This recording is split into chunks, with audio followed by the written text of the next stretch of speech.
नमस्कार साथियों, Suryanagari Uniqlo classes के यूट्यूब चैनल पर मैं उर्मिला राठी आपका हार्दिक स्वागत और अभिनंदन करती हूँ। बात करें यूपी हायर जुडिशरी के यूपी लोअर जुडिशरी की। जैसे कि आप सबको पता है कि यूपी लोअर जुडिशरी का कभी भी नोटिफिकेशन जारी हो सकता है, प्री, देन मेन और देन इंटरव्यू। ठीक है, 3 तरह की कैटेगरी में आपके एग्जाम होते हैं। जब प्री का एग्जाम देते हैं यूपी में तो एक पार्ट जीके का जीएस का होता है, दूसरा पार्ट आपके लॉ का होता है और लॉ में बहुत कम सब्जेक्ट होते हैं जो मेजर में सिलेक्ट होते हैं, बस वही उसमें होते हैं।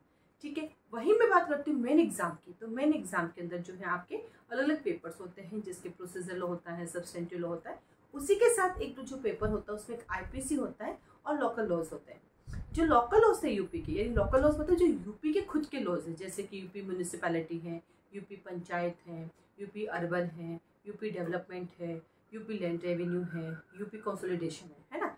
तो अब जो नया सिलेबस आया उसमें से एक हटा दिया है ना। तो यूपी का आपके पास जो पहले 6 आपके माइनर एक्ट होते थे लोकल के, उनमें से पहले तो 5 हो गए, यानी एक को हटा दिया है, यूपी अर्बन वाला हटा दिया है, तो बच गए आपके 5 में से पहले जमींदारी था, अब जमींदारी को हटा के उसकी जगह पे लैंड रेवेन्यू आ गया। तो अब आपको 5 + 1 आईपीसी पढ़ना है, तो ये आपका लास्ट है।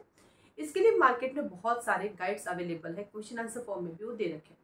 लेकिन क्वेश्चन आंसर फॉर्म कभी भी पढ़ने के लिए एक बार लॉ को रीड आउट करना जरूरी है, ताकि आपको उसका कंसेप्ट समझ में आए। कल को एग्जाम में कुछ भूल जाते हैं तो एटलीस्ट आपको कंसेप्ट पता, तो उसके क्वेश्चन आंसर भी कर सकते हैं। ठीक उसी को लेके हम लोगों का एक बैच स्टार्ट हुआ है, जिसमें यूपी लोअर यूपी हाई दोनों के लिए माइनर एक्ट चल रहा है, तो आप अलग से माइनर एक्ट की क्लासेस भी ले सकते हैं। इसका जो टाइमिंग है वो मॉर्निंग में है 6 to 7 और 7 to 8। एक क्लास 6 to 7 और एक 7 to 8 है। ये जूम ऐप पर लाइव क्लास चलती है, एकदम क्लासरूम जैसा क्लासरूम चलता है। इसी के साथ आज मैं आपके पास सही लेकर आई हूँ यूपी म्यूनिसिपैलिटी एक्ट 1960 है, इसका एक्ट नंबर 2 ऑफ 1960 है। इस एक्ट नंबर के बारे में मैं कई बार चर्चा कर चुकी हूँ कि इसके जो सिग्नेचर का जो इसका सीरीज होता है वो उसका नंबरिंग बन जाता है 1 2 3 4 5 6। क्यों? क्योंकि 1916 में बहुत सारे कानून बने होंगे, तो उसमें से इसका जो नंबरिंग था वो नंबर 2 पे था। उसके बाद इसके पास टोटल चैप्टर 12 है, टोटल सेक्शन 342 है। इसके बाद 9 शेड्यूल है, जैसे कॉन्स्टिट्यूशन में 12 शेड्यूल है, जैसे सीआरपीसी में 2 शेड्यूल है, जैसे कि एविडेंस में कोई शेड्यूल ही नहीं है, आईपीसी में भी नहीं है, जैसे कि सीपीसी में 1 शेड्यूल है जिसमें 51 ऑर्डर है। तो ये हर जगह नहीं होती, कहीं होगी और कहीं नहीं पर भी होगी। ठीक है, देन आता है इसका एक्सटेंड पूरे यूपी में, क्योंकि जो भी लोकल लॉज होंगे वो उसके अकॉर्डिंग होंगे। जैसे यूपी का म्यूनिसिपैलिटी एक्ट है, ठीक पहले राजस्थान में भी पंचायती एक्ट था और म्यूनिसिपैलिटी एक्ट था, तो राजस्थान में अप्लाई होता था। फिर सिलेबस चेंज हो गया, तो अगर आपको कहीं पुराना सिलेबस दिखता ना आरटीएस का तो हटा देना, क्योंकि पहले 45 सब्जेक्ट थे, अभी सब्जेक्ट कम हो गए उसमें, है ना। देन आता आपके पास उसका इसका कमेंसमेंट कब हुआ? 1 जुलाई। ये 1 जुलाई बड़ा अच्छा है। टीपी भी 1 जुलाई है, इजमेंट एक्ट भी 1 जुलाई है। यूपी में टीपी एक्ट भी आता है, यूपी के अंदर आपका इजमेंट एक्ट भी आता है ना, तो उन दोनों का भी 1 जुलाई है। और सिग्नेचर की डेट पे भी याद करते हैं, क्योंकि प्री में आता है। यूपी लोअर के प्री में तो नहीं आता, लेकिन हायर के प्री में आता है, तो दोनों के लिए चलता है ये। तो 11 में 1960 है।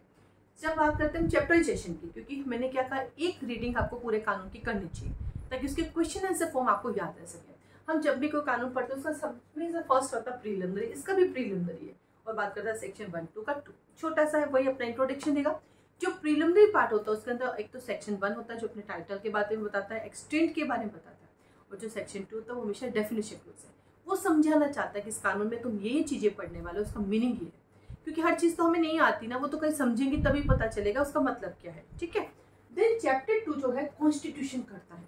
किसकी कॉन्स्टिट्यूशन करता है? तो ये कहता है कॉन्स्टिट्यूशन है गवर्नेंस ऑफ म्यूनिसिपैलिटीज, उसमें क्या क्या होगी, कैसे कैसे उसको डिवाइड करेंगे। ये म्यूनिसिपैलिटी आपको इंडिया के हर स्टेट में मिलेगी। ऐसा क्यों? क्योंकि इस म्यूनिसिपैलिटी का कॉन्सेप्ट यहाँ से नहीं आया, ये आया कॉन्स्टिट्यूशन से।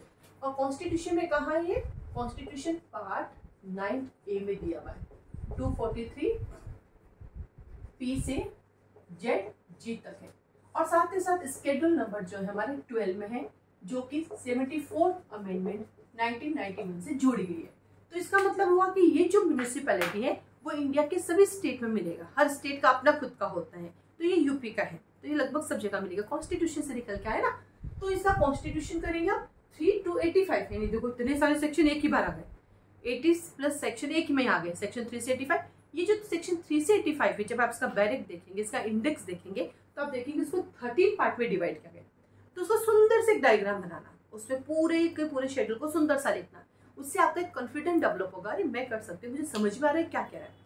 जो बच्चे गांव से बिलोंग करते हैं उनको तो पहले से इसके बारे में पता है, लेकिन जो सिटी में रहते हैं, शहरों में रहते, उनको थोड़ा पढ़ के समझ में आएगा, है ना।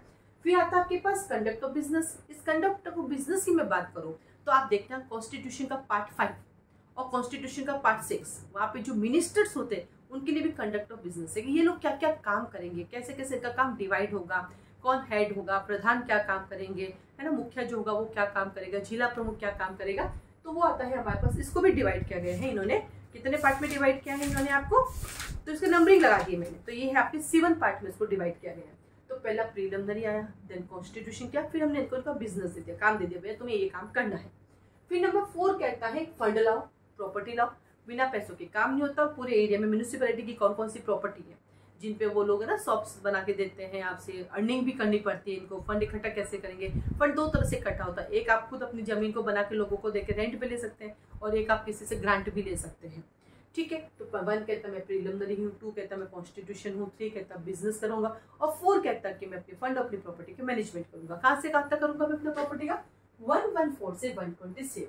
और ये सब करके मैं क्या करूंगा, एक डिस्ट्रिक्ट प्लानिंग कमीशन बनाऊंगा ताकि मैं अपने उस पूरे जिले में कैसे कैसे काम करना है, कितने लोगों को सुविधाएं प्रदान करनी, कैसे करना, उस पर काम करूंगा 127A से 127C तक। अब देखिए, जब चैप्टर 4A है, 4 है और 4A आएगा, तो जब भी नया जुड़ेगा तो हम इसे सेक्शन ABC के पॉइंट ऑफ व्यू से आएंगे। तो ये कभी भी देख लेना, आप जब भी कुछ कानून पढ़ते हो आप देखते हो ABC से जुड़ा है तो उसके सेक्शन भी वैसे होते हैं। आर्टिकल भी 9A है तो उस हिसाब से है, 14A है पार्ट कॉन्स्टिट्यूशन उसके भी उसके हिसाब से है, CRPC चैप्टर 7 है, CRPC चैप्टर 21A है, तो जो बीच में आएगा तो सेक्शंस भी उनके बीच में आएंगे।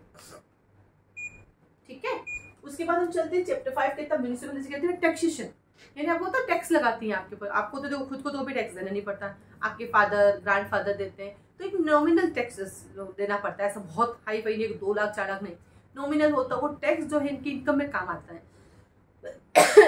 अगर आपको याद हो तो हम कॉन्स्टिट्यूशन पढ़ते हैं, आर्टिकल 110, आर्टिकल 199, वहाँ बता रखा है कि फाइनेंशियल मनी बिल क्या होता है, फाइनेंशियल बिल क्या होता है, 117 के अंदर बता रखा है।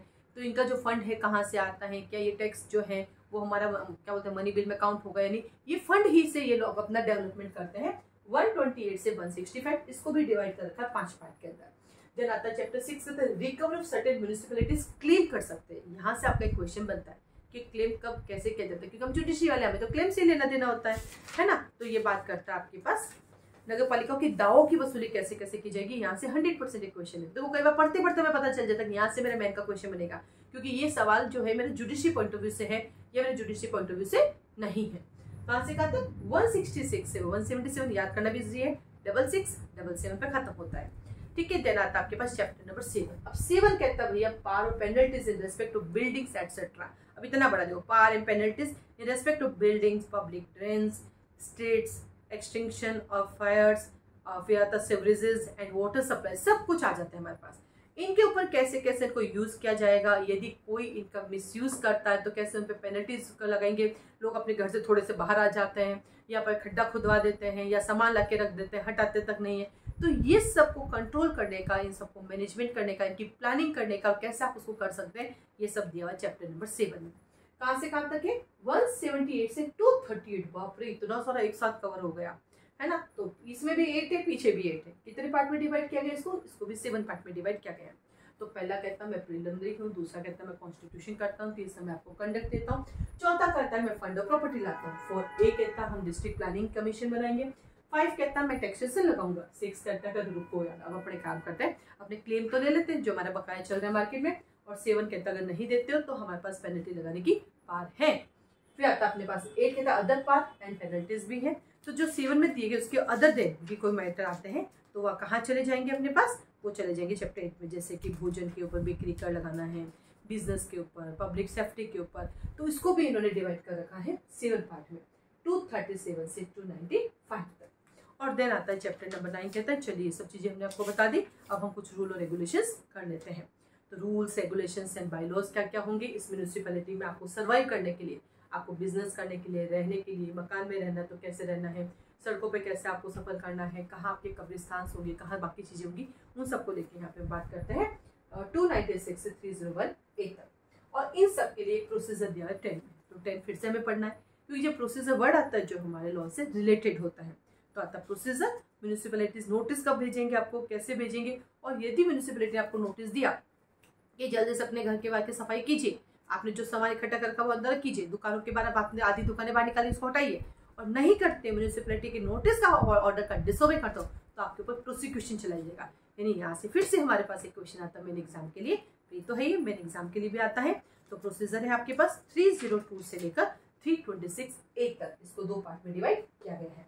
और देन आता है 11 सप्लीमेंट्री, यानी कोई प्रोविजन है जो यहाँ पे नहीं है तो उनको सप्लीमेंट्री के रूप में यूज किए जा सकते हैं। ठीक वैसे जैसे सीपी से सप्लीमेंट्री प्रोविजन दिए गए हैं, पार्टनरशिप एक्ट में भी सप्लीमेंट्री प्रोविजन दिए गए, ये सभी जगह आपको देखने को मिलते हैं।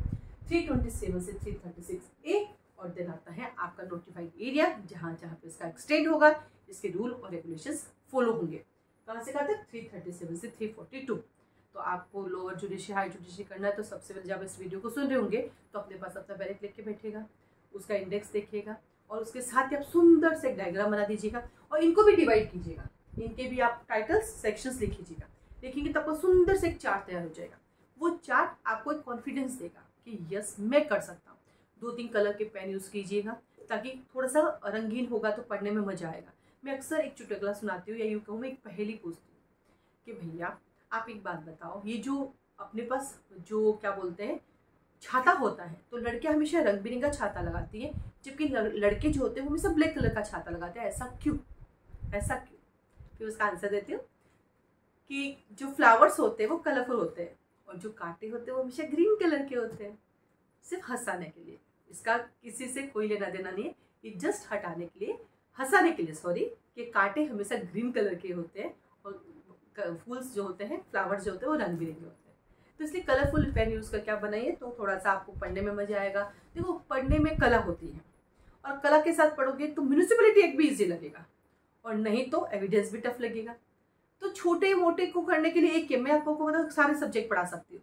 उसका रीज़न ये है, मैं खुद आराम से बैठ के पढ़ती हूँ, सुंदर सुंदर डायग्राम बनाती हूँ, उनकी चीज़ें पढ़ती हूँ। म्यूनिसिपैलिटी एक्ट राजस्थान मुझे पता है तो मुझे पता है यूपी में थोड़ी सी चीज़ें चेंज होती है, बाकी सब कुछ एक जैसा एरिया तो एरिया होता है।